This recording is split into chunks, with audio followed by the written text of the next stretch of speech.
are recording. All right, we are here with another, we don't know really what we're calling this, Jeff. Takeout Talk, as of right now, is the preliminary name. So basically, we're just here to discuss, damn dogs. All right. Hey. Here with, we don't know what it's called yet, Takeout Talk. So far, Jeff Briggs and I are going to discuss.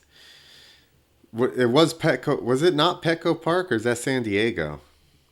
San Diego's Petco Park, I think. That was Arizona. Or no, Yeah. Qualcomm Stadium is San No. Diego. Yeah. Well, we should probably start over again. Go with another rendition of. So far, we're calling it Takeout Talk. We don't really have an official name. Jeff Briggs and I review what happened at Supercross each Sunday. What's up, Jeff? That's much, man. Just kind of taking everything in from last night and enjoying a beautiful Sunday here in the cold, rainy, crappy Western New Yes. York. I was going to say it's not very beautiful here either. So we are going over round 4, right? Is it round 4? Yeah. Or Of the series. And I said Phoenix, and Jeff, he corrected me that it's Glendale. But it's like Glendale's a suburb of Phoenix. Like, come on, people. It's like That's Arlington.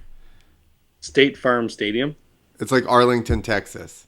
Dude, that's Dallas. You're like basically Dallas. Just trying to get fancy. Yeah, here. but that's like saying oh, you live in New York, so you live in the city. It's like, no, I don't live in the fucking city. I live in Western New York. Well, everybody thinks New York and New Jersey is the same too. I mean, we all think Iraq and Iran is the same, but they're killing each other, so I don't know. It doesn't work They're out. killing it.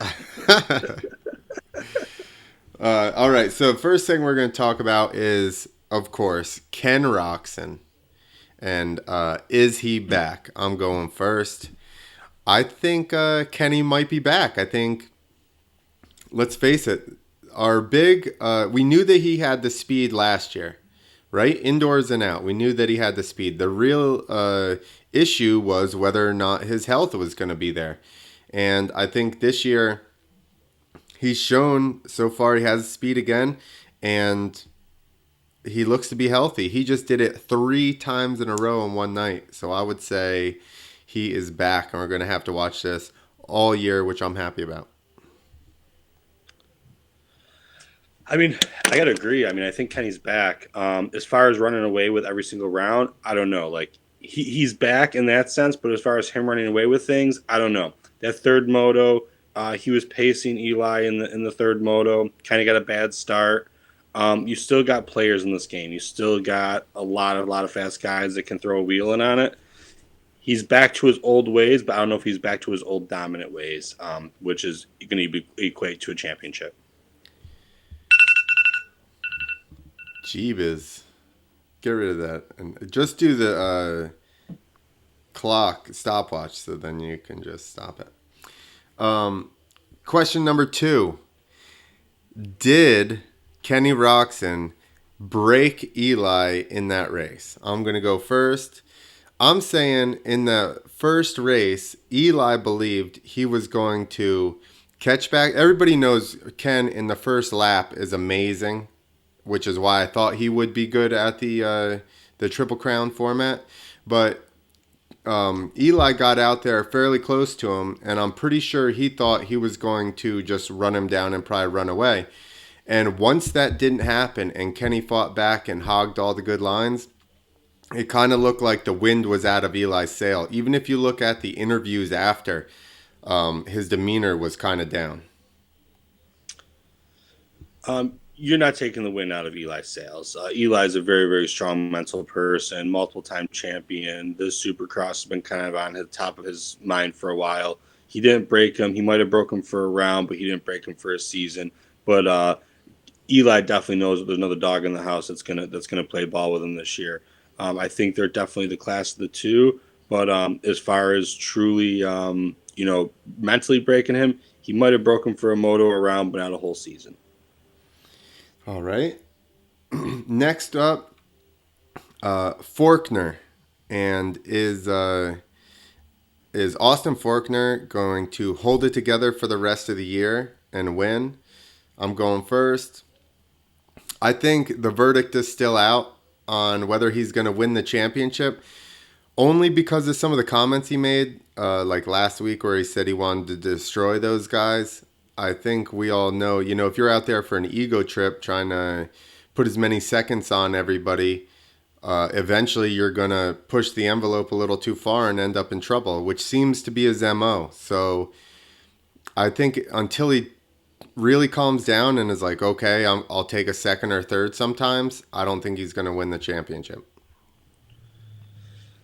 I think that I think this is going to be his championship. I think he's starting from behind. He's going to race a little smart. I think we saw in the second moto yesterday that he managed the race very well. He didn't make it a big, huge gap. He got a lead and then managed it and maintained it from there.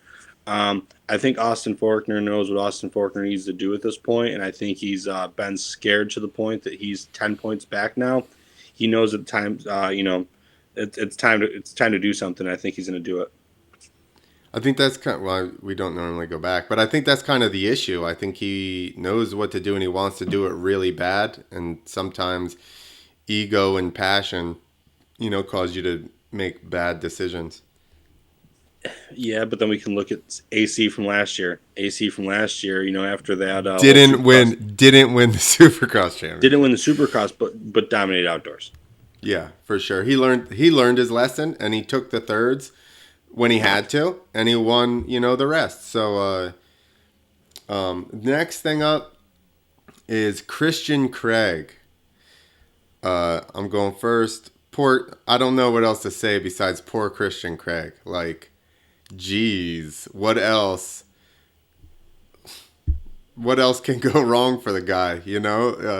He's already been in and out of the sport, deciding on whether he wants to come back, and then this year, look good ride, and then just is he being punished for his drug abuse, for his performance enhancing drug abuse?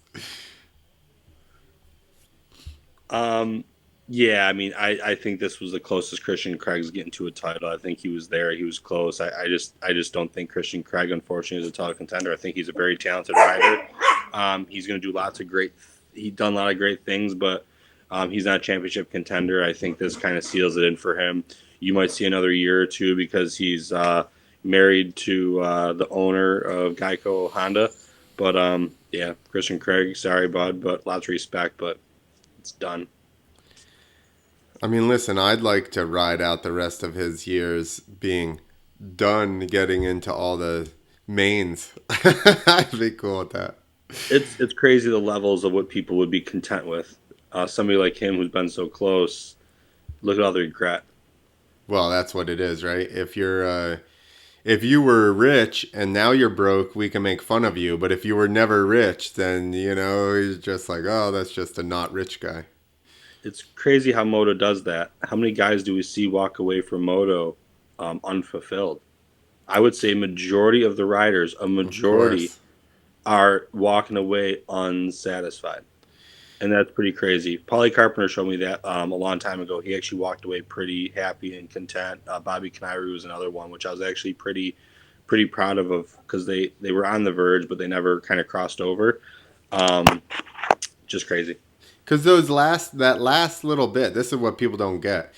You can have the talent and the speed and everything, but that last little bit is like a ton of stuff falling into place for you, or working out between training and not being injured and being, happy at home and enjoying what you're doing and having a good support system around you. So I think a lot of people don't look at that.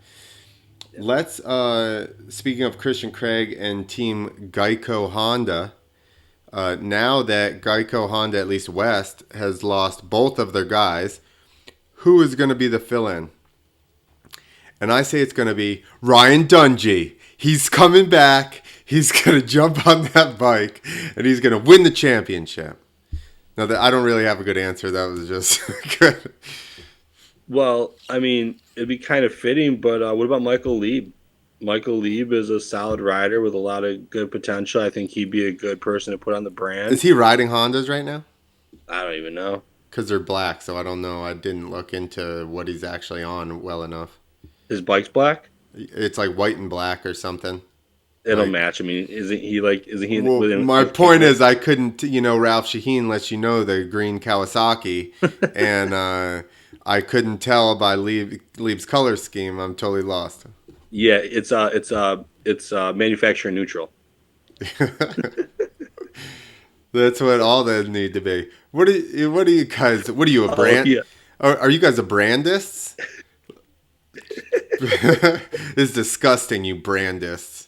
Michael Brandis. Michael Brandis. He was the beginning of the Brandis. He started it. The whole Brandis is family. All right, next one, Chad Reed.